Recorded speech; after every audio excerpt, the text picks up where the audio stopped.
It comes from a quote that I thought was really helpful.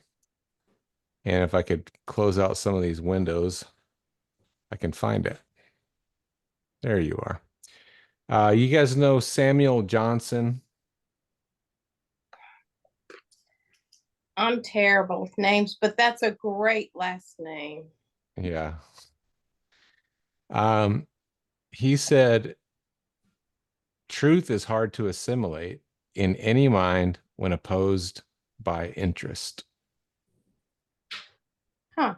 And with that was the quote from Demosthenes, what a man wishes, so he will believe. So the point was, if you're trying to convince people of something, but it's against their interest to believe it, it's going to be difficult. And so if you can somehow frame it in a way that helps them see that the outcome of the truth is the right outcome, that it's going to be in their interest to believe the truth, then it it it's helpful. And I think about you, Sarah, because for a lot of us, if we're writing Christian books for Christians, we're sort of writing in an echo chamber, and we're not always trying to change people's minds. We're usually trying to encourage them on the stuff they already believe. Sometimes we are. Sometimes we're trying to do that, but you have the task of changing minds in your book. And some of you probably do more than I'm thinking, more than I think you do. But thinking about that, like that it's vastly easier to get people to consider what's true. And that's why you see with politicians, they're just so much going to just play to the emotions of the beliefs of their base, especially at this stage in the campaign. And they're not really going to try to convince anybody of something they don't already believe. They're just going to try to fire up. So, what do you think about that? That makes sense? Yeah, I think you're really gifted in the ability to communicate through that wall that you're kind of painting a word picture of, Jeff. I think that's one of, and Angie, you are gifted in that way. I think um I appreciate your training and working with you and the team to learn how to to increase that muscle in my own writing, but it is real.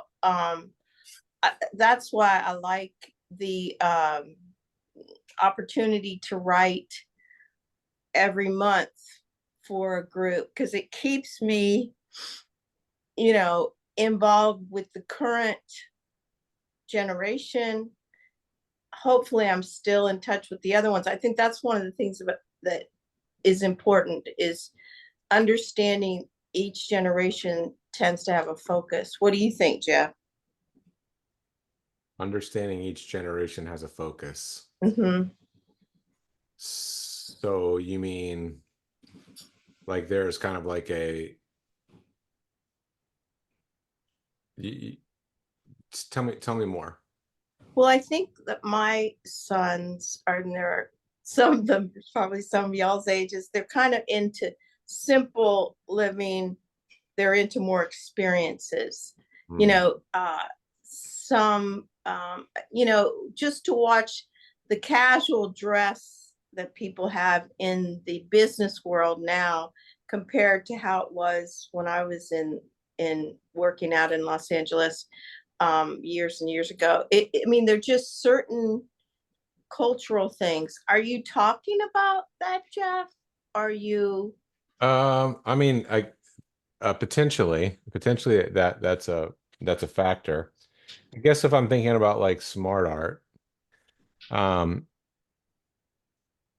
showing why this serves their interests, like making a bigger deal out of this serves the thing they want to believe anyway. So in our in my world right now, I've told some of you about the old church network that I used to be a part of and how we left it.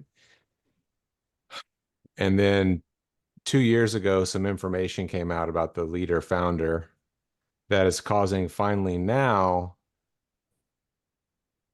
5 of the churches in the last 2 weeks have left or shut down in Oh. that network. And those of us that have been out for a while are watching, thinking those that are leaving, only one shut down. Those that are leaving are not actually making any changes. They just want to separate themselves from the criminal allegations from the founder. But they're not actually making any changes.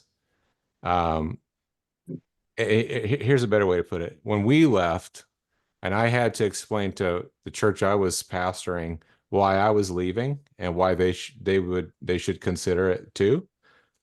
The biggest pushback I got was, but I've never gotten anything but good from this. This being a coercive, manipulative leadership style where the pastors bind the will and conscience of all the members and take responsibility for their lives. Mm. And some people actually like that. And so Ooh. the people that couldn't hear what I'm saying about how unbiblical that was did not want to know.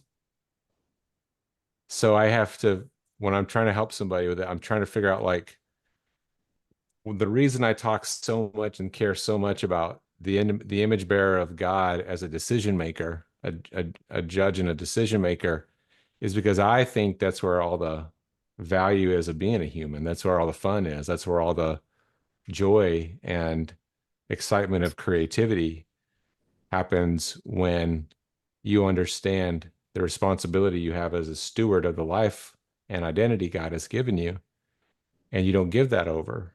You don't permit somebody else to take responsibility for that and harness it to them without your consent. I mean, even with your consent. I mean, it's one thing to follow and join in someone's vision. That's not what I'm talking about. Um, but everybody was just like, but yeah, but my life has gotten so much better since I let these guys tell me what to do. Has it? Let me try to show you how it hasn't. And that's and what it could be like if you now grew up and took adult responsibility for the life God has given you. Um, but it's a high cognitive load. It's a greater sense of responsibility. They were telling people, we were telling people, hey, if your leader tells you to sin and you do, you obey, then that's on them at the judgment, not you. And I had come to the conclusion that no, it's on them, but it's also on you. Like you still have the choice.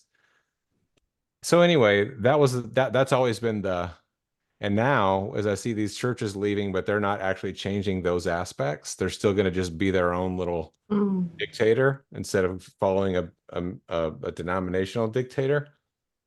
I'm thinking, do I have first of all, do I have a call to the people in those churches? I don't know if I do, but as I feel like when you see something and you don't say something, it's silence is violence kind of thing.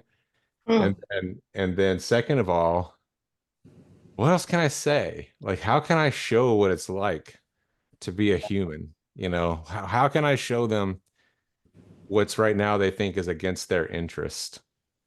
You know, um, uh, how can I show them that it's in their interest? So, I mean, if you, it's in politics all the time, right? I mean, it's constant. It's a constant problem. If people don't have an interest in seeing the truth, they're going to find a way not to see it. Yeah.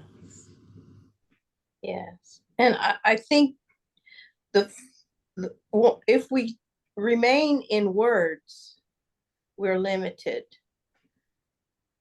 It's the best way to communicate, but I think what I'm finding is that I want to get out with people, show them, experience it what I'm talking about, just what I'm talking about, that's where the most powerful transformations happen, just like in our faith.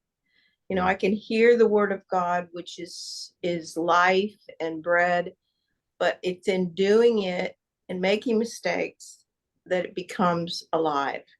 And I think in the same way, I've had this dream, and bro knows we are not RVers. It's quite a funny story, but I'm not going to tell you the stories. But I just have kind of a vision of going around to the small schools and talking to teachers. And if a large school invites me, I'm going to say, I'll come if you find a school that is small and can't, you know, pay for my gas. I'm just going to ask for gas and food, you know. But anyway, I think, to me, that's the answer that I have, is that Mm. the way we deal with that is basically fellowship, even if it's not called fellowship. It's that interaction with people. That's just my own 50 cents worth. Mm. Yeah, that's good. So it makes me think about when you just said that about the limitation of words. Jesus concretized God. All we had about, mostly we had words to describe God, and then we all of a sudden had a flesh and blood person who was called the Word. Yeah, John 1, yeah. But he was made flesh and dwelt among us. And so Mm. that's one powerful thing you can do is concretize it in some kind of picture. Sometimes I think about I'm writing and writing and writing and writing in a nonfiction way, but a novel, might be, or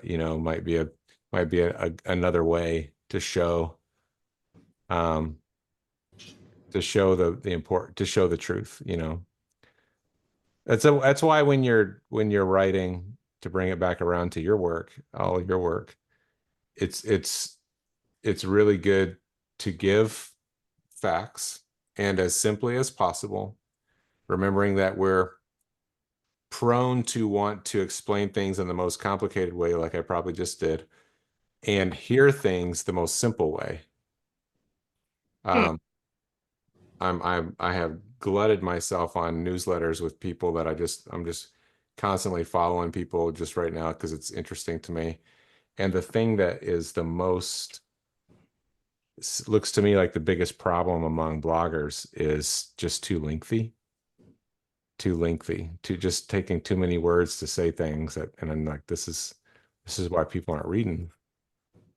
Um, and then using examples, pointing to examples, stories, your stories, other people's stories, history stories, the Bible stories, painting a picture with words until you can actually get to pictures, and then moving like just everything you can do to show what it they say show not tell. That's the most cliche writing advice, but it's so true. Show it when you can show it. Anything else you're thinking